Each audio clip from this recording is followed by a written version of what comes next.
Billy Butler. You may know him as the man who waited 10 years to get to the World Series after being drafted by the Royals in '04. You may know him as the guy who tied Game 2 with a first-inning single before driving in the go-ahead run with a single in the sixth. Or you may know him as he's more affectionately known these days as Country Breakfast. But how'd he get that name? The answer to that question is actually pretty interesting. Now, from time to time in my life, I have claimed to have invented a term or two.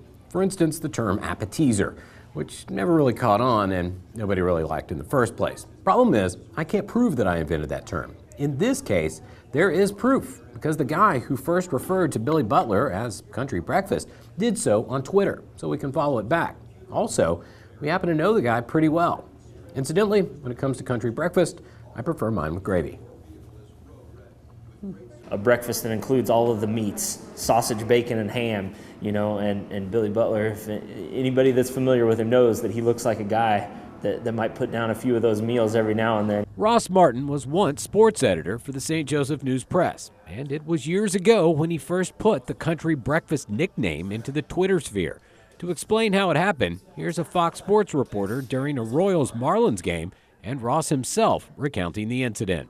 The way it came up in this particular instance was it was a Red Sox game, and they went into a lengthy rain delay that caused the game to be pushed back. But by mistake, up on TV came a street ball basketball game. All of a sudden the game's taken away from us, and somebody throws out the idea and says, hey, what would be some Royals street ball nicknames? And that was when one @PC Bearcat, Ross Martin, who is a sports editor for the St. Joseph newspaper, tweeted out the nickname Country Breakfast. I think in this instance, it's like anything at Twitter. You throw it out and you never know what's going to stick. Now that the world knows, what about Butler?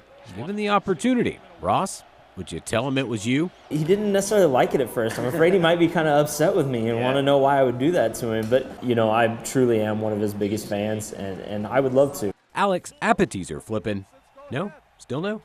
Fox 26, KNPN.